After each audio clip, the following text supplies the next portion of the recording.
Hello guys, welcome to my channel. My name is Supan और सबका स्वागत है फाइनेंस वाला पे। आज हम डिस्कस करने वाले 22 तारीख का ट्रेड सेटअप किस प्रकार रहना चाहिए एंड निफ्टी बैंक निफ्टी के अंदर कैसे रुझान बन रहे हैं, स्टॉक स्पेसिफिक क्या आइडियाज है। इसके पहले हम देख लेते हैं कि आज के दिन में क्या हुआ। आज के दिन में हमारा एक स्टॉप लॉस हिट हुआ है एशियन पेंट के अंदर। हीरो मोटो के अंदर हमारा जो पोजीशन था वो नो प्रॉफिट नो लॉस में क्लोज हुआ है एंड दो टारगेट्स अचीव हुए हैं stock specific Aurobindo pharma and Lupin के अंदर।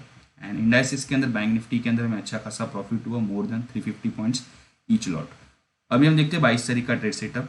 फर्स्ट ऑफ ऑल मैं आपको बताना चाहूँगा बैंक निफ्टी के अंदर एंड निफ्टी के अंदर एक मुझे कॉन्फिडेंस गेन होते हुए दिख रहा है। स्पेशली निफ्टी जो है वो आउट परफॉर्म करते हुए दिख रहा है बिकॉज स्टॉक स्पेसिफिक जो रिजल्ट है उसका बेनिफिट निफ्टी को मिल रहा है। चालू मार्केट के अंदर बजाज फाइनेंस का रिजल्ट आया, फिर भी निफ्टी ने अच्छा खासा होल्ड किया। At the end bank Bajaj finance के अंदर भी एक रिकवरी आई निचले लेवल से। सो मुझे लगता है कल के लिए पॉजिटिव टोन के साथ ही मार्केट चलेगा। इवन मैं चाहूँगा कि 11,200 के ऊपर हम निफ्टी के अंदर बाइंग अपॉर्चुनिटी ढूंढे।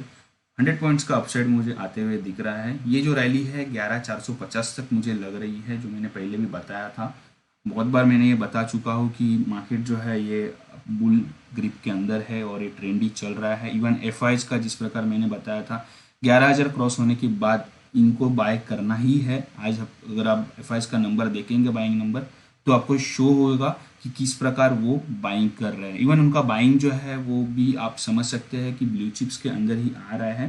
तो इसके ऊपर भी आपको ध्यान रखना जरूरी है। सेलिंग अपॉर्चुनिटी मुझे लगता है 11,050 के नीचे इवेंचुअल सेलिंग है और वो भी लगभग इसके अंदर हमें मिल सकते हैं more than 150 points.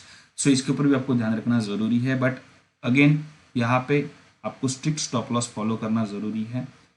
Upper side resistance कल के लिए 11,300 का रहेगा, सपोर्ट 11,000 का रहेगा।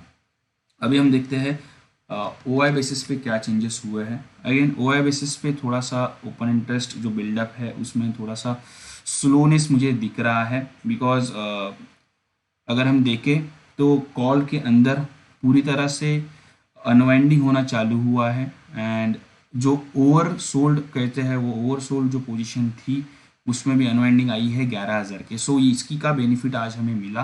कल के दिन के लिए हमें ओ आई बेसिस पे इतना ज़्यादा बेनिफिट नहीं मिलेगा ऐसा लग रहा है। सो आपको ये भी चीज़ ध्यान में रखना ज़रूरी है।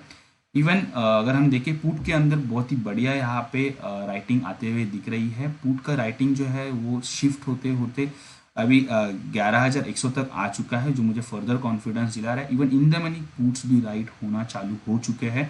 सो ये बहुत ही बढ़िया बात है। अभी हम देखते हैं कि बैंक निफ्टी के अंदर क्या रुझान निकल के आ रहा है। बैंक निफ्टी के अंदर थोड़ा सा स्लो मोमेंटम है। परसेंटेज वाइज अगर ये 2% दिख रहा है तो भी मुझे ऐसा लगता है कि थोड़ा स्लो मोमेंटम है, संभल के ट्रेडिंग हो रही है। बिकॉज जब निफ्टी अगर मेरा 2% या 1.5% का मूवमेंट दिखा था तो एटलीस्ट बैंक निफ्टी को 3 या ना 4% का तो मोमेंटम दिखाना चाहिए। लेकिन आज एक्सिस बैंक का रिजल्ट था, सो उसी वजह से कह सकते हैं कि थोड़ा सा स्लो मोमेंटम हमने देखा।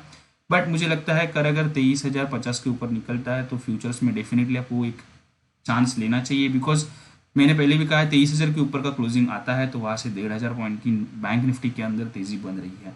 इवन अगर आप देखें तो ओवरऑल जो सिचुएशन चल रहा है ग्लोबली मार्केट्स के अंदर, सो वो कुछ भी कोरिलेट नहीं कर रहा है फाइनेंशियल्स या फंडामेंटल्स के साथ। सो मार्केट नॉर्मली भी वैसे ही मूव करता है, ये भी आपको ध्यान में रखना ज़रूरी है।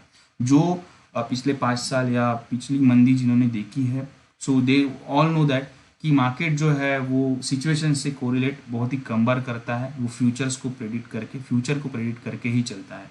सो बैंक निफ्टी के अंदर 22,500 के नीचे शॉर्टिंग अपॉर्चुनिटी ढूंढनी चाहिए। बैंक निफ्टी में आपको शॉर्टिंग तुरंत मिल सकता है बिकॉज ये थोड़ा सा मैंने जैसे ही कहा मोमेंटम इसके अंदर थोड़ा कम है। अभी हम देखते हैं कि ओपन इंटरेस्ट बेसिस पे इसमें क्या रुझान निकल के आ रहा है। ओपन इंटरेस्ट बेसिस पे सबसे बड़ा ओपन इंटरेस्ट जो मुझे दिख रहा है 23,000 पे है। वही मैंने कहा जैसे ये ब्रेक होगा सो इसके अंदर एक अच्छी खासी अनवाइंडिंग आएगी। इवन मुझे कॉन्फिडेंस जो मिल रहा है कि जो कॉल के अंदर की जो अनवाइंडिंग आ रही है ये बहुत ही बढ़िया है हमारे लिए इस आने वाले 2 हफ्तों के लिए। इवन ये एक्सपायरी बहुत ही इंटरेस्टिंग रहेगी 23 तारीख की। सो आपको इसके ऊपर भी एक चांस लेना चाहिए फॉर अपर साइड।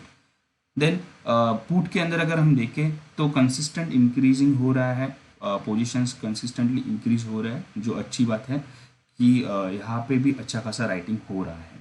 अभी हम देखते हैं कि स्टॉक स्पेसिफिक आइडियाज़ क्या निकल के आ रहे हैं। आईटी सेक्टर के अंदर मुझे लगता है कल परफॉर्मेंस रहेगा या आईटी जो स्टॉक्स है वो अंडर परफॉर्म करेंगे। कुछ एक ही होगा, ऐसा फ्लैट मोमेंटम नहीं आएगा, बिकॉज आईटी जो है वो मार्केट मेकर बन सकता है कल के दिन के लिए। नहीं तो अगर बैंकिंग एंड फाइनेंशियल की तरफ से अगर सपोर्ट आया तो डेफिनेटली आईटी के अंदर थोड़ा वीकनेस आएगा, थोड़ा सा प्रॉफिट बुकिंग आते हुए दिखेगा, जैसा हमने देखा फार्मा के अंदर हो रहा है। फार्मा का जो फंड फ्लो है वो शिफ्ट हो रहा है IT and specially banking and financial stocks के अंदर। ये भी आपको ध्यान में नज़र में रखना ज़रूरी है कि फंड फ्लो कहाँ पे जा रहा है। अभी हम देखते हैं कि एचसीएल टेक्नोलॉजीज के अंदर मुझे लगता है कल भी एक अपॉर्चुनिटी हमें ढूंढनी चाहिए। ये नया हाई कोट करने के लिए रेडी है, पहले भी मैंने बताया था 680 तक ये जाना चाहिए इस सीरीज़ के अंदर। सो मुझे लगता है कल के लिए हमें इसके अंदर अपॉर्चुनिटी ढूंढनी चाहिए 657 के ऊपर। नेक्स्ट जो स्टॉक है अनदर आईटी, अनदर बहुत बड़ा ब्लू चिप स्टॉक मैंने लिया है टीसीएस के अंदर। एक थोड़ा सा अच्छा क्लोजिंग आते हुए मुझे दिख रहा है, हालांकि बहुत ही चॉपी है, जब से मार्केट ने मोमेंटम पकड़ा है बहुत चॉपी हो चुका है, बट फिर भी मुझे लगता है 2240 के ऊपर बाइंग करना चाहिए। 1% से कम का एक स्टॉप लॉस लेके मोर देन 2% का एक टारगेट के लिए हमें परस्यू करना चाहिए। देन लास्ट स्टॉक है वो मैंने बजाज फाइनेंस लिया है। मुझे लगता है आफ्टर द रिजल्ट जो इवेंट हो चुका है ये भी एक मेक एंड ब्रेक सिचुएशन में खड़ा है, एंड ये एफआई फेवरेट स्टॉक है। सो आप समझ सकते हैं अगर यहाँ पे बाइंग आती है, अगर ये 2350 अगर ये 3350 की लेवल क्रॉस करता है सो वहाँ से मोमेंटम कंटिन्यू हो जाएगा और ये 3600 3700 लेवल तक जा सकते हैं। इवन मुझे लगता है कि ओवरऑल ये जो ट्रेड है ये थोड़ा हाई रिस्क ट्रेड है, इसी वजह से जो स्टॉप लॉसेस कैरी करना जानते हैं वही इसके अंदर अपॉर्चुनिटी ले।